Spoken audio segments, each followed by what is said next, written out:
स्वागत है आपका दोस्तों बिहार न्यूज़ में। मैं हूं फिरदौस गनी और आप देख रहे हैं केडीवी लाइव। दोस्तों आज हो चुका है 4 अक्टूबर 2025। तो आज की पूरे बिहार की टॉप न्यूज़ लेकर आए हैं आपके लिए। वीडियो शुरू करने से पहले आपसे एक रिक्वेस्ट है कि अगर आप पहली बार इस चैनल पर आए हैं तो चैनल को सब्सक्राइब करके बेल आइकन को प्रेस कर दीजिए और साथ ही साथ वीडियो को लाइक कर दीजिए, अपने दोस्तों के साथ शेयर भी कीजिए। तो चलिए चलते हैं आज की खबरों की ओर। दोस्तों आज बिहार न्यूज़ की शुरुआत सबसे पहले करेंगे कि नीतीश कुमार के बेटे निशांत कुमार को टिकट देने की मांग उठी है। जी हां, मुख्यमंत्री नीतीश कुमार के बेटे निशांत कुमार की सियासी एंट्री को लेकर के बिहार की राजनीति में लंबे समय से क्यासों का बाजार गर्म है। सियासत के जानकार निशांत की राजनीति में एंट्री को लेकर के अपने अपने हिसाब से दाव कसने शुरू हो गए हैं। इसको लेकर के अब तक पार्टी की तरफ से कोई भी स्पष्ट संकेत नहीं दिए गए हैं। हालांकि कल हुई जेडीयू की बैठक में एक बार फिर से निशांत को टिकट देने की मांग उठी है। दरअसल बिहार में राजनीतिक हलचल तेज हो गई है और सभी राजनीतिक पार्टियां अब चुनावी मोड में आ चुकी है। इसी क्रम में मुख्यमंत्री नीतीश कुमार ने पटना स्थित सीएम हाउस में पार्टी कार्यकर्ताओं के साथ अहम बैठक की। इस बैठक में राज्य भर से आए लगभग 400 जदयू कार्यकर्ता शामिल हुए। इसी दौरान कई कार्यकर्ताओं ने मुख्यमंत्री नीतीश कुमार से उनके बेटे निशांत कुमार को सक्रिय राजनीति में लाने की अपील की है। उन्होंने कहा कि अगर पार्टी में जोश और ऊर्जा लानी है तो फिर निशांत कुमार को राजनीति में लाना होगा। हम चाहते हैं कि वे भी नीतीश कुमार की तरह ही जज्बे के साथ राजनीति में कदम रखें। इस पर मुख्यमंत्री नीतीश कुमार ने आश्वासन दिया है कि वे इस पर विचार करेंगे। उन्होंने बताया है कि कार्यकर्ताओं ने नालंदा में बैठ करके इस विषय पर सहमति बनाई है और हमने सीएम के सामने निशांत के चुनाव लड़ने का प्रस्ताव रखा है। दोस्तों शर्जील इमाम ने किशनगंज की बहादुरगंज सीट से चुनाव लड़ने का ऐलान किया है। इस पर मुस्लिम उसे एआईएमआईएम से टिकट देने की मांग करते हुए आपस में भिड़ गए। जब बिहार के किशनगंज में मुस्लिमों की संख्या पूरे राज्य में सबसे अधिक है, 70% मुस्लिम आबादी वाले इस जिले में चुनाव से पहले मुस्लिम आपस में बढ़ गए हैं। इसकी वजह बना है जेल में बंद दिल्ली दंगों का आरोपित शर्जील इमाम। शर्जील इमाम ने किशनगंज जिले के अंतर्गत आने वाले बहादुरगंज विधानसभा सीट से चुनाव लड़ने का ऐलान कर दिया है। शर्जील इमाम का भाई मुजम्मिल इमाम उसके लिए प्रचार प्रसार भी कर रहे हैं। अब यहाँ मुस्लिम इस बात को लेकर के आपस में बढ़ गए हैं कि शर्जील इमाम को किस दल से चुनाव लड़ना चाहिए। वहीं पर स्क्रॉल में बीते अगस्त में शर्जील इमाम का एक इंटरव्यू छपा था। इसमें शर्जील इमाम से पूछा गया है कि वे किस पार्टी से चुनाव लड़ना चाहते हैं। शर्जील इमाम ने कहा है कि हमारे विकल्प सीमित है, मैं उन पार्टियों के साथ जुड़ना नहीं चाहता जो सिर्फ इमोशनल भाषण देती है। वहीं पर शर्जील इमाम ने कहा है कि हम किसी भी ऐसी पार्टी के साथ काम करने और फिर जुड़ने के लिए तैयार हैं जो हमें बुनियादी व्यवस्थागत मुद्दों को उठाने और अल्पसंख्यकों और फिर हाशिए पर पड़े लोगों के सम्मानजनक जीवन के लिए जरूरी संवैधानिक बदलाव के बारे में संदेश फैलाने में मदद करे। वहीं पर शर्जील इमाम को एआईएमआईएम के समर्थन मिलने की मांग की है। जो आपको बता दूं कि सीमांचल के इस इलाके में असदुद्दीन ओवैसी की पार्टी एआईएमआईएम ने 2020 के चुनाव में शानदार प्रदर्शन किया था। उन्होंने सीमांचल की 24 सीटों में से 20 सीटों पर उम्मीदवार खड़े किए थे, जिनमें से 5 सीटें जीती थी। इस बार भी इस मुस्लिम बहुल इलाके में उनकी पार्टी पूरे दमखम से चुनाव लड़ रही है। ऐसे में सोशल मीडिया और फिर जमीन पर शर्जील इमाम के समर्थकों के बीच ये मांग उठने लगी है कि असदुद्दीन ओवैसी की पार्टी को अपना उम्मीदवार इस सीट पर नहीं खड़ा करना चाहिए। कुछ लोग मांग कर रहे हैं कि असदुद्दीन ओवैसी की पार्टी को शर्जील इमाम को टिकट देना चाहिए। वहीं पर एक्स पर एक यूजर ने लिखा है कि शर्जील इमाम जैसे होनहार, काबिल, पढ़ा लिखा, संजीदा शख्स को सदन में भेजना चाहिए। इसके लिए एआईएमआईएम के जिम्मेदार हजरात मुजम्मिल से बात करें। वहीं पर सोहेल नामक एक यूजर ने लिखा है कि शर्जील इमाम जैसे होनहार, काबिल, पढ़ा लिखा, संजीदा शख्स को सदन में भेजना चाहिए। वहीं पर एक युवक ने लिखा है कि एआईएमआईएम ने शर्जील इमाम को टिकट क्यों नहीं दी। वहीं पर बहादुरगंज विधानसभा के एआईएमआईएम प्रत्याशी तौसीफ आलम ने कह दिया है कि वे किसी शर्जील इमाम को पहचानते ही नहीं है। तौसीफ आलम ने तो यहाँ तक कह दिया है कि अगर उसमें मर्दानगी है तो अपने क्षेत्र से वो चुनाव लड़े। इस पर शर्जील इमाम के भाई मुजम्मिल ने प्रतिक्रिया दी है। मुजम्मिल ने इस पर प्रतिक्रिया देते हुए वही बात दोहराई है जो सोशल मीडिया पर चर्चा में है। मुजम्मिल ने कहा है कि क्या किसी ने ये सवाल एआईएमआईएम के आला कमान से ये पूछा है कि शर्जील इमाम को टिकट क्यों नहीं दिया, जबकि दिल्ली विधानसभा चुनाव में ताहिर हुसैन साहब के घर तक चल करके खुद ओवैसी साहब गए और उनके परिवार से मुलाकात करके टिकट दिया। वहीं पर सोशल मीडिया पर जारी इस बहस के बीच ये जानना भी अहम है कि शर्जील इमाम के अब्बू अकबर इमाम भी नेता रहे हैं। सन 2000 में उन्होंने कुर्था से निर्दलीय उम्मीदवार के तौर पर चुनाव लड़ा था और इसके बाद वे नीतीश कुमार की पार्टी जेडीयू से जुड़े रहे। 2005 में उन्होंने जेडीयू के टिकट पर जहानाबाद से चुनाव लड़ा था, लेकिन वे आरजेडी के उम्मीदवार से चुनाव हार गए थे। 2014 में उनका निधन हो गया था। वहीं पर शर्जील इमाम को टिकट देने के नाम पर आरजेडी और फिर कांग्रेस दोनों चुप हैं। ये दोनों पार्टियां खुद को मुस्लिमों की रहनुमा बताती हैं, लेकिन ये दोनों ही ना शरजील इमाम को टिकट देने में दिलचस्पी दिखा रही है, ना कोई इनसे ये मांग कर रहा है कि ये शरजील इमाम को टिकट दें। यानी कि बिहार में मुस्लिमों की उम्मीद केवल अब AIMIM से रह गई है और उस उम्मीद के चक्कर में किशनगंज के वोटर बढ़ गए हैं। वहाँ पर आरजेडी और कांग्रेस दोनों दल AIMIM पर वोट काटने का आरोप लगाते हैं, बीजेपी की बी टीम बताते हैं, लेकिन जब बारी साथ खड़े होने की आती है तो फिर भाग खड़े होते हैं। इस चुनाव से पहले भी खुद असदुद्दीन ओवैसी ने आरजेडी से गठबंधन करके उन्हें महागठबंधन का हिस्सा बनाने की बात कही थी। वहीं पर आरजेडी ने गठबंधन करना तो दूर, AIMIM के नेताओं से ठीक तरह से मिलना तक मुनासिब नहीं समझा। ऐसे में शरजील इमाम के बहाने मुस्लिमों के बीच किशनगंज में मची सर्व फुटबॉल फिर सामने आ गई है। दोस्तों, बिहार के 3 जिलों में भारी बारिश का रेड अलर्ट जारी किया गया है। मौसम विभाग ने पूरे बिहार में इस दिन तक मौसम खराब रहने की चेतावनी जारी की है। जब बिहार में 5 अक्टूबर तक बारिश का दौर जारी रहेगा। इस दौरान कई जिलों में अत्यंत भारी बारिश, कई जिलों में अति भारी बारिश और कई जिलों में भारी बारिश की चेतावनी जारी हुई है। पटना मौसम विज्ञान केंद्र ने भारी बारिश के साथ साथ 30 से 40 किलोमीटर प्रति घंटे की गति से हवा चलने और फिर ठंडा गिरने की भी बात कही है। ऐसे मौसम में लोगों को सतर्क रहने को कहा गया है। अब सवाल है कि किस जिले में कौन सा अलर्ट जारी किया है। तो आपको बता दें कि पटना मौसम विज्ञान केंद्र ने बिहार के 3 जिलों में रेड अलर्ट जारी किया है। इसमें मधुबनी, दरभंगा और फिर वैशाली शामिल है। इन जिलों में अत्यंत भारी बारिश होने की संभावना है। वहीं पर पटना मौसम विज्ञान केंद्र ने बिहार के 3 जिलों में ऑरेंज अलर्ट भी जारी किया है। इन जिलों में सारण, मुजफ्फरपुर और फिर सुपौल शामिल है। इन जिलों में अति भारी बारिश हो सकती है। वहीं पर 6 जिलों के अलावा पूर्वी चंपारण, पश्चिमी चंपारण, शिवहर, सीतामढ़ी, गोपालगंज, सिवान, बक्सर, भोजपुर, कैमूर, रोहतास, औरंगाबाद, गया, नवादा, नालंदा, शेखपुरा, समस्तीपुर, मुंगेर समेत कई जिलों में भारी बारिश को लेकर के येलो अलर्ट जारी हुआ है। वहीं पर पटना मौसम विज्ञान केंद्र के मुताबिक अगले 4 से 5 दिनों के दौरान बिहार के अलग अलग जिलों में औसत से मध्यम दर्जे की बारिश होने की संभावना है। इसके अलावा कुछ जिलों में अत्यंत भारी बारिश और फिर 1-2 जिलों में अति भारी बारिश होने की आशंका है। मौसम विभाग ने बारिश के साथ साथ बिजली गिरने की भी आशंका जताई है। बारिश की वजह से पूरे बिहार में तापमान में गिरावट दर्ज की जा रही है। आने वाले दिनों में भी भारी बारिश की वजह से तापमान में कमी आएगी और सिरहन बढ़ेगी। दोस्तों, भोजपुरी एक्टर पवन सिंह ने बीजेपी ज्वाइन करने के बाद से ही चर्चा में बने हुए हैं। बीजेपी में शामिल होने के दौरान उन्होंने गृह मंत्री अमित शाह, पार्टी के अध्यक्ष JP नड्डा और उपेंद्र कुशवाहा से उनकी मुलाकात हुई थी। इस मुलाकात में पवन सिंह उपेंद्र कुशवाहा से झुक करके मिले थे, जो कई लोगों को अच्छा नहीं लगा था और फिर उन्हें सोशल मीडिया पर ट्रोल किया गया था। लोगों ने सोशल मीडिया पर पवन सिंह को ट्रोल करते हुए कहा था कि उन्हें उपेंद्र कुशवाहा और END के सामने नहीं झुकना चाहिए था। अब इस पर पवन सिंह ने एक सोशल मीडिया पोस्ट के जरिए प्रतिक्रिया दी है। पोस्ट में पवन सिंह ने लिखा है कि मेरे लिए इंसानियत मायने रखता है। अगर मेरे से बड़ा कोई मेरे सामने खड़ा है और मैंने उनको प्रणाम कर लिया तो फिर क्या उसको झुकना बोलते हैं। दोस्तों, बिहार के उप मुख्यमंत्री सम्राट चौधरी ने हाल ही में पटना में अपनी संपत्ति और राजनीतिक हैसियत को लेकर के बड़ा बयान दिया है। उन्होंने साफ कर दिया है कि पटना में उनकी कुल जमीन लगभग 5 कट्ठा है। जहां सम्राट चौधरी ने बताया है कि ये जमीन उनके पिता शकुनी चौधरी ने 1985 में खरीदी थी। इसमें से कुछ जमीन सरकार ने दी थी और बाकी जमीन समाज के लोगों से खरीदी गई थी। वहीं पर सम्राट चौधरी ने कहा कि उनके पिता बिहार के कद्दावर नेता थे और कोयरी समाज में लंबे समय तक सबसे बड़े नेता माने जाते थे। विधायक, सांसद और मंत्री रह चुके शकुनी चौधरी ने अपने राजनीतिक कैरियर में कई पार्टियों में काम किया। सम्राट चौधरी खुद 2017 में बीजेपी में शामिल हुए थे और तेजी से अपनी राजनीतिक पहचान बनाई। वहीं पर सम्राट चौधरी ने कहा है कि प्रशांत किशोर ने उनके खिलाफ बेनामी संपत्ति का खुलासा करने की धमकी दी थी। उन्होंने जवाब में कहा है कि पटना में उनकी जमीन की पूरी जानकारी सार्वजनिक है।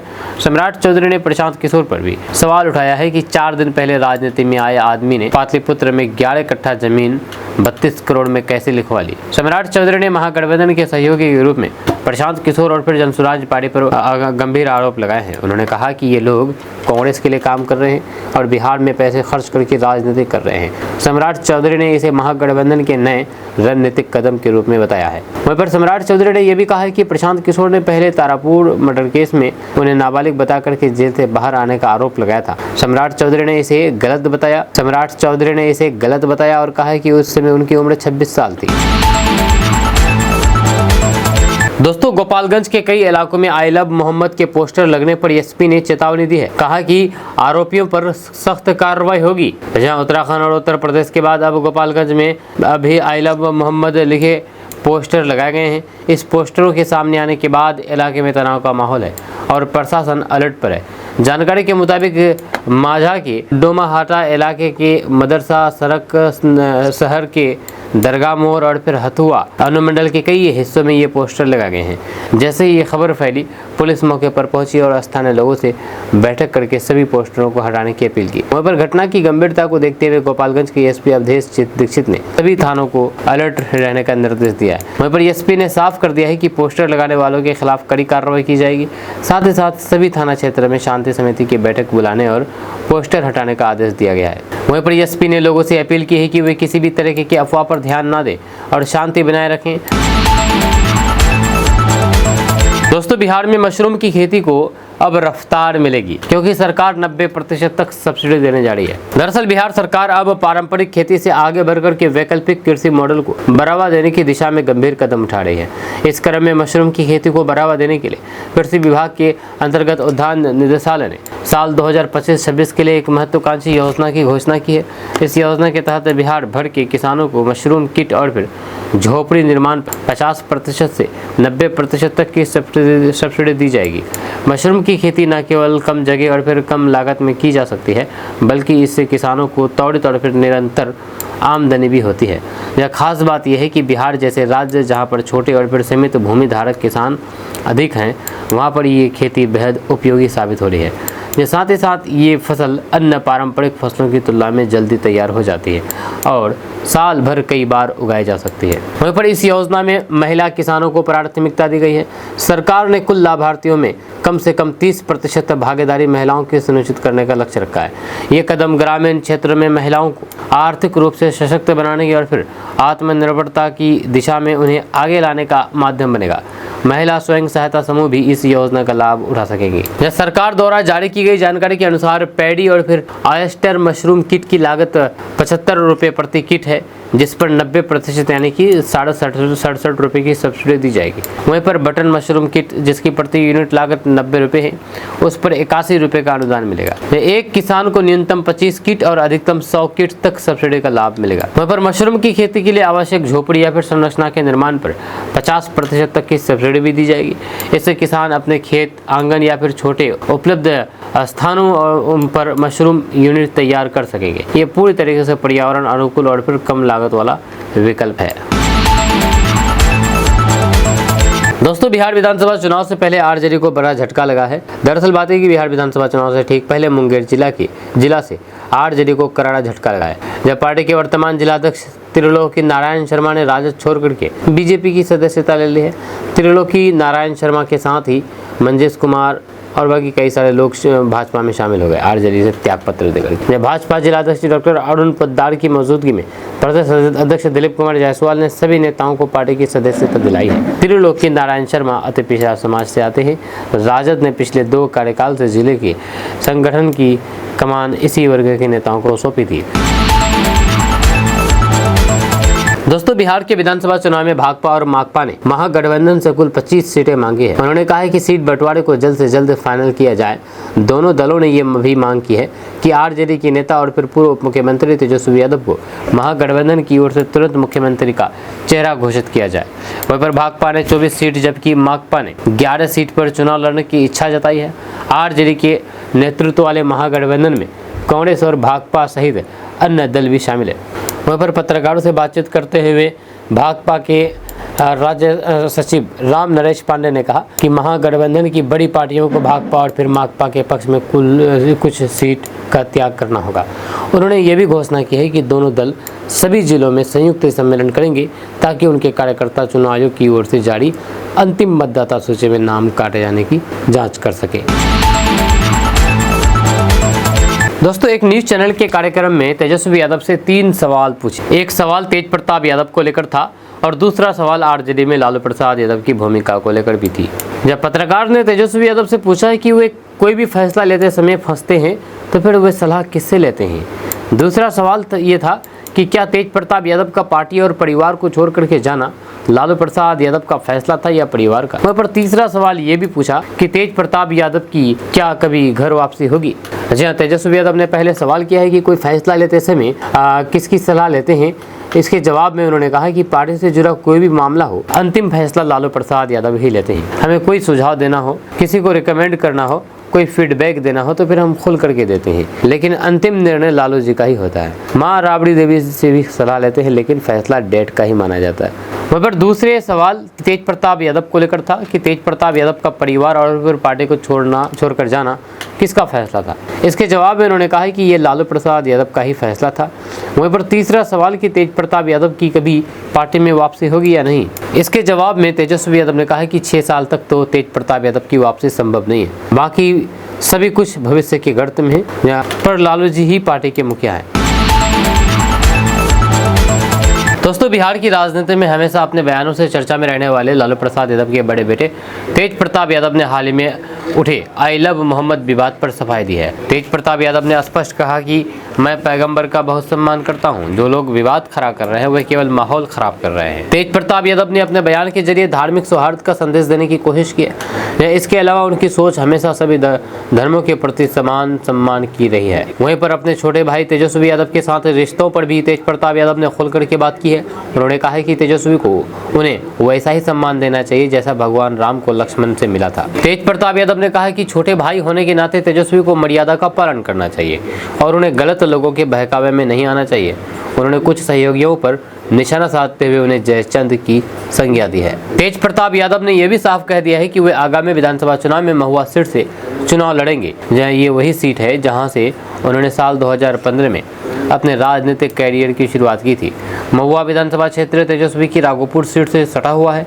ऐसे में आने वाले चुनाव में दोनों भाइयों की राजनीतिक रणनीति पर सबकी नजरें रहेगी। दोस्तों, बिहार चुनाव से पहले सड़क पर वीआईपी की नाव उतरने वाली है। दरअसल बात यह है कि बिहार विधानसभा चुनाव में इस बार सड़कों पर विकासशील इंसान पार्टी की नाव चलती नजर आएगी। सड़कों पर नाव, जब सैकड़ों की संख्या में इसे तैयार किया जा रहा है, जो चुनाव के दौरान सड़कों पर नजर आएगी। जब वीआईपी के संस्थापक और बिहार के पूर्व मंत्री मुकेश सहनी ने बताया कि बिहार के लिए नाव बहुत बड़ी चीज है, बाढ़ के दौरान कई लोगों का जीवन ये बचाने का काम करती है, तो फिर कई लोगों का इलाकों का आवागमन भी इसी नाव पर निर्भर रहता है। ऐसे में वीआईपी अपने नाव को लेकर के ही लोगों के बीच पहुंच रही है। उन्होंने कहा है कि नाव सभी विधानसभा क्षेत्र में पहुंचेगा और महागठबंधन और फिर वीआईपी के विजन को लोगों तक पहुंचाएगा। उन्होंने कहा है कि महागठबंधन ने चुनाव से पहले ही अपनी भावी योजनाओं की घोषणा कर दी है, जिसमें सभी महिलाओं के लिए प्रति महीने 25 रुपये 200 यूनिट बिजली मुफ्त करने सहित कई योजनाएं शामिल हैं। उन्होंने लोगों का आह्वान करते हुए कहा कि ये चुनाव आने वाली पीढ़ियों के भविष्य को तय करने वाला चुनाव है। दोस्तों, कांग्रेस नेता उदित राज के पीएम नरेंद्र मोदी को लेकर के बिगड़े बोल सामने आए हैं। दरअसल बात है कि कांग्रेस नेता उदित राज ने प्रधानमंत्री नरेंद्र मोदी को लेकर के एक बहुत ही आपत्तिजनक और अमर्यादित बयान दिया है। उदित राज ने प्रधानमंत्री मोदी को आधुनिक रावण बताया है। इतना ही नहीं, कांग्रेस नेता ने यह भी कहा है कि मोदी जी को अपने लिए सोने का महल बना रहे हैं, जिसमें वे जाने वाले हैं वो महल जलेगा। उधर कांग्रेस नेता की प्रधानमंत्री को लेकर के इस प्रकार की बयानबाजी पर बीजेपी आग बबूला हो गई। बीजेपी ने इस मामले में कांग्रेस सांसद राहुल गांधी को निशाने पर लेते हुए कहा कि कांग्रेस ने एक बार फिर से हद पार कर दी है। बीजेपी प्रवक्ता ने कांग्रेस नेता उदित राज के बयान पर राहुल गांधी को निशाने पर लिया है। उन्होंने कहा है कि राहुल गांधी ने उदित राज को साफ निर्देश दिया है कि रोज सुबह उठो और फिर भारत को गाली दो, प्रधानमंत्री मोदी के खिलाफ बुरा भला कहो। आज सुबह उदित राज इस उम्मीद से उठे कि प्रधानमंत्री आवास जला दिया जाएगा और रावण का उदाहरण दे रहे हैं। वहीं पर बीजेपी के अन्य प्रवक्ता शहजाद पूनावाला ने भी इस मामले में कांग्रेस को घेरा है। उन्होंने कहा है कि मोहब्बत की दुकान या फिर नफरत के भाईजान। जब बिहार विधानसभा चुनाव 2025 से पहले आरएलएम के राष्ट्रीय अध्यक्ष सांसद उपेंद्र कुशवाहा ने एनडीए के घटक दलों के बीच सीटों के बंटवारे को लेकर के एक महत्वपूर्ण घोषणा की है। उपेंद्र कुशवाहा ने विश्वास जताया है कि अगले एक सप्ताह के अंदर सीटों के तालमेल का काम पूरा कर लिया जाए। महुआ के सिंघारा पूर्वी गाँव में पार्टी के वरिष्ठ नेता वीरेंद्र सिंह यहाँ पर आयोजित एक कार्यक्रम में पत्रकारों से बातचीत के दौरान उपेंद्र कुशवाहा ने आगामी चुनाव की रणनीति पर प्रकाश डाला। सांसद उपेंद्र कुशवाहा ने कहा कि एनडीए के घटक दलों के बीच प्रत्येक सीट पर विस्तृत से चर्चा हो चुकी है। उन्होंने विश्वास जताया है कि एक सप्ताह के अंदर सीट शेयरिंग का काम पूरा हो जाएगा। जहां उनके इस बयान को इसलिए महत्वपूर्ण माना जा रहा है क्योंकि विधानसभा चुनाव की तारीखों की घोषणा से पहले सभी दलों के लिए सीटों का बंटवारा सबसे बड़ी चुनौती है। वहीं पर उपेंद्र कुशवाहा ने स्पष्ट कर दिया है कि एनडीए गठबंधन मुख्यमंत्री नीतीश कुमार के नेतृत्व में चुनावी मैदान में उतरेगा। उन्होंने दावा किया है कि प्रधानमंत्री प्रधानमंत्री मोदी और फिर मुख्यमंत्री नीतीश कुमार के नेतृत्व में किए गए विकास कार्यों की सराहना हर जगह हो रही है, जिससे एनडीए को इस चुनाव में अपार सफलता मिलेगी। उपेंद्र कुशवाहा ने कहा है कि बिहार में विकास की बहार आ गई है और फिर इसका फायदा इस चुनाव में मिलेगा एवं महागठबंधन का सफाया होना तय है। जब उनका यह बयान उस वक्त आया है जब नीतीश कुमार की अगुवाई में एनडीए मजबूत एकजुटता दिखाने की कोशिश कर रहा है। वहीं पर भोजपुरी फिल्म अभिनेता पवन सिंह से हुई हालिया मुलाकात के सवाल पर उपेंद्र कुशवाहा ने इसे निजी मुलाकात बताया है। उन्होंने जोर देकर के कहा कि एनडीए के सभी नेता एकजुट हैं और सभी मिलकर के आगामी चुनाव में एनडीए के सभी प्रत्याशियों को विजय बनाने का काम करेंगे। दोस्तों, केंद्रीय मंत्री चिराग पासवान के जीजा अरुण भारती के बाद अब विरोधी चाचा पशुपति पारस ने भी उनके बिहार के मुख्यमंत्री बनने को लेकर के बड़ा बयान दिया है। जब पशुपति पारस ने कहा है कि चिराग पासवान मुख्यमंत्री बनेंगे तो सबसे ज्यादा खुशी मुझे होगी। जहाँ हमारे परिवार के सदस्य हैं, चिराग हमारा भतीजा है। यही चाचा पहले चिराग को अपना खून मानने को तैयार नहीं थे, तो फिर क्या ये मान लिया जाए कि चाचा भतीजे के बीच बात बन गई। जब पूर्व केंद्रीय मंत्री पशुपति पारस ने कहा कि अच्छी बात है कि बिहार के मुख्यमंत्री बनते हैं तो सबसे ज़्यादा खुशी मुझे होगी। हमारे परिवार के सदस्य हैं, हमारे भतीजे भी हैं, लेकिन बिहार की जनता चाहेगी तो फिर जनता के हाथ में सुप्रीम पावर है। प्रजातांत्रिक व्यवस्था में एक वोट प्रधानमंत्री बनाता है या मेंबर ऑफ पार्लियामेंट बनता है। दोस्तों, इस खबर में हम आपको भी बताएंगे कि नीतीश कुमार और लालू प्रसाद यादव की डिग्री और शिक्षा के बारे में कि आखिर इनका क्या है। साथ ही साथ ये भी जानने की कोशिश करेंगे कि उन्होंने अपनी राजनीति में कदम कैसे रखा और किस तरह बिहार की राजनीति में अपनी पहचान बनाई। दरअसल नीतीश कुमार का जन्म 1 मार्च 1951 को बिहार के बख्तियारपुर में हुआ। उन्होंने अपनी शुरुआती पढ़ाई स्थानीय स्कूलों से पूरी की। इसके बाद उन्होंने बिहार कॉलेज ऑफ इंजीनियरिंग से इलेक्ट्रिकल इंजीनियरिंग में स्नातक की डिग्री 1972 में प्राप्त की। नीतीश कुमार ने इसके बाद बिहार राज्य विद्युत बोर्ड में काम किया और बाद में राजनीति में सक्रिय हुए। हालांकि कॉलेज के दौरान भी वे छात्र राजनीति से जुड़े हुए थे। वहीं पर लालू प्रसाद यादव का जन्म 11 जून 1948 को बिहार के गोपालगंज जिले के फुलवड़िया गांव में हुआ। उन्होंने अपनी प्रारंभिक शिक्षा स्थानीय स्कूलों से पूरी की। इसके बाद उन्होंने पटना विश्वविद्यालय के बीएन कॉलेज से स्नातक यानी कि बीए और फिर पटना लॉ कॉलेज से एलएलबी की। उसके बाद लालू प्रसाद यादव छात्र राजनीति में भी सक्रिय रहे और पटना विश्वविद्यालय छात्र संघ के महासचिव और फिर अध्यक्ष के पद पर रहे। वहाँ पर नीतीश कुमार और लालू प्रसाद यादव दोनों ने अपनी शिक्षा पूरी करने के बाद राजनीति में कदम रखा। नीतीश कुमार ने तकनीकी और फिर प्रशासनिक क्षेत्र का अनुभव हासिल किया। लालू यादव ने छात्र राजनीति से अपने राजनीतिक सफर की शुरुआत की। दोस्तों, प्रशांत किशोर ने कहा कि बिहार में 28% लोग बदलाव चाहते हैं, वे आरजेडी और जेडीयू का विकल्प चाहते हैं। उन्होंने कहा कि लोग कहते हैं कि जनसुराज वोट कटुआ पार्टी है। उन्होंने कहा कि हाँ, हम वोट कटुआ पार्टी हैं और आरजेडी और जेडीयू दोनों का इतना वोट काटेंगे कि दोनों देखते रह जाएंगे। प्रशांत किशोर ने कहा कि बिहार के डिप्टी सीएम सम्राट चौधरी ने आज तक 10वीं ही पास नहीं की है। जब उनसे इस बारे में सवाल पूछो तो फिर वे कुछ जवाब नहीं देते हैं। उन पर कई आपराधिक मामले दर्ज हैं। उन्होंने कहा कि एनडीए के लोग डर करके कांप रहे हैं। मेरे पास केवल डेटा नहीं बल्कि मैं तो 5 करोड़ लोगों से कनेक्ट हूँ। अब सवाल है कि क्या प्रशांत किशोर के पास 1 करोड़ से अधिक लोगों का डेटा है। उन्होंने कहा कि मेरे पास 1 नहीं 5 करोड़ का डेटा है, लेकिन ये डेटा नहीं, इतनी बड़ी संख्या में लोगों के साथ कनेक्ट हूँ। बीजेपी ने चुनाव से पहले लोगों के खाते में पैसे डाले। इस पर प्रशांत किशोर ने कहा कि बिहार के लोग मूर्ख नहीं है। 10,000 रुपये से पूरा जीवन नहीं चलता है। जब मैंने लोगों से स्पष्ट कहा कि पैसे किसी भी पार्टी से ले ले, लेकिन वोट अपने बच्चों के भविष्य और फिर विकास के लिए मुझे दे। दोस्तों, नीतीश, तेजस्वी या फिर प्रशांत किशोर, बिहार में चुनाव के 5 सबसे बड़े ओपिनियन पोल के बारे में हम बात करेंगे कि आखिर किसकी सरकार बन रही है। दरअसल बिहार विधानसभा चुनाव 2025 की आहट तेज हो चुकी है। सियासी गलियारों में चर्चा है कि इस बार मुकाबला त्रिकोणीय भी हो सकता है। एनडीए महागठबंधन और फिर प्रशांत किशोर की जनसुराज पार्टी। इस बीच 5 बड़े ओपिनियन पोल सामने आए हैं, जिनमें कहीं नीतीश बीजेपी गठबंधन को फायदा दिखाया गया तो फिर कहीं तेजस्वी यादव की लहर। वहीं पर प्रशांत किशोर को भी पहली बार कुछ सीटें मिलती दिख रही है। ऐसे में सवाल बड़ा है कि आखिरकार कौन बाजी मारेगा। क्या नीतीश कुमार की अनुभवी राजनीति फिर से रंग लाएगी? क्या तेजस्वी यादव युवा नेतृत्व के दम पर सत्ता हासिल करेंगे या फिर प्रशांत किशोर कोई बड़ा उलटफेर करेंगे? आइए जानते हैं 5 बड़े ओपिनियन पोल का नतीजा और उनसे निकलती संभावित तस्वीर। दरअसल जेबीसी के ताज़ा ओपिनियन पोल में नीतीश कुमार और बीजेपी गठबंधन को बहुमत मिलता दिखाया गया है। जेडीयू को 52 से 58 सीट, बीजेपी को 66 से 77 सीटें, अन्य सहयोगी को 13 से 15 सीटें। कुल मिलाकर के एनडीए को 131 से 150 सीटें मिल सकती है। वहीं पर महागठबंधन को 81 से 103 सीटें, आरजेडी को 57 से 71, कांग्रेस को 11 से 14 और अन्य को 13 से 18 सीटें मिलती दिख रही है। दिलचस्प बात यह है कि प्रशांत किशोर की जनसुराज पार्टी को 4 से 6 सीटें मिल सकती है। वहीं पर सीएम पद को लेकर के जेबीसी सर्वे में सामने आया है कि नीतीश कुमार को 27% लोग पसंद किया है, तेजस्वी यादव को 25%, प्रशांत किशोर को 15%, चिराग पासवान को 11%, सम्राट चौधरी को 8% लोग पसंद किया है। वहीं पर दूसरा सर्वे लोकपोल सर्वे के बारे में अगर बात किया जाए तो यहाँ पर महागठबंधन को बढ़त मिली है। जहाँ लोकपोल ने बिहार की राजनीति में उलटफेर दिखाया है। इस सर्वे के अनुसार एनडीए को 105 से 114 सीटें, जबकि महागठबंधन को 118 से 126 सीटें मिल सकती है। वोट शेयर में भी महागठबंधन थोड़ी बढ़त पर दिख रहा है। वहीं पर एनडीए 138 से 41% वोट, महागठबंधन 39 से 42% वोट। वहीं पर इस सर्वे से साफ है कि अगर एंटी इनकम्बेंसी फैक्टर काम करता है तो नीतीश कुमार और बीजेपी को मुश्किल का सामना करना पड़ सकता है। वहीं पर सी वोटर सर्वे में तेजस्वी यादव जनता की पहली पसंद बने हैं। सी वोटर के सर्वे में इस बार तेजस्वी यादव को सबसे लोकप्रिय नेता बताया गया है। यहाँ पर तेजस्वी यादव 36%, नीतीश कुमार 16%, चिराग पासवान 10%, सम्राट चौधरी 7%।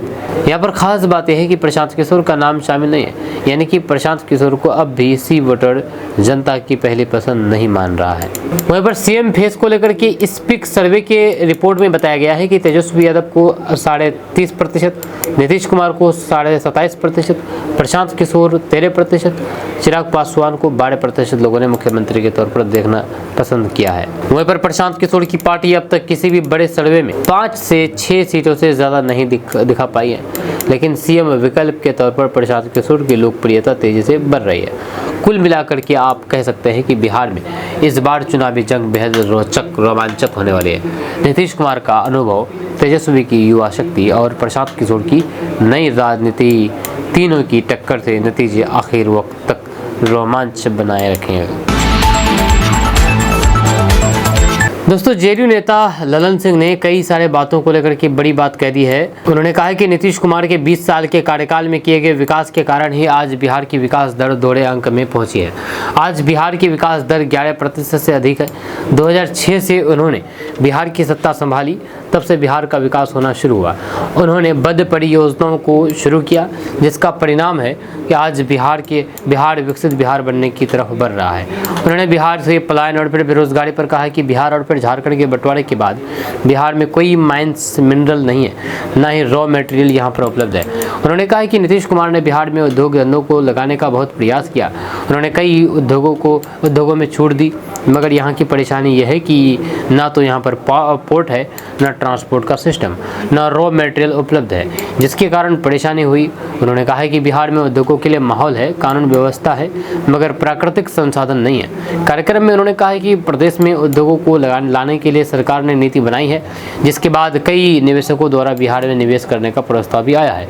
आज के समय में 10 लाख लोग सरकारी नौकरी दी गई है। आप जो प्लान की बात कर रहे हैं वो प्लान नहीं है, ये देश सभी का है। जिसे जहां रोजगार मिलेगा वह वहां पर जा सकता है। वहीं पर बिहार के आज गांव-गांव में विकास का काम हो रहा है, हम उसे प्लान नहीं मानते हैं। मैं गांव-गांव जाकर के लोगों से मिलता हूं। इस दौरान उन्होंने विपक्ष द्वारा नीतीश कुमार के सरकार नहीं चलाए जाने के सवाल पर कहा कि बिहार की शासन व्यवस्था की पूरी तरह नीतीश कुमार के हाथ में है। हाल ही में जो उन्होंने निर्णय लिए हैं वो ऐतिहासिक निर्णय है। उन्होंने अशोक चौधरी के मामले में कहा कि ज़रूरी नहीं है कि मीडिया के माध्यम से कुछ लोगों द्वारा उठाई जा रही सभी बातों पर नीतीश कुमार प्रतिक्रिया दे।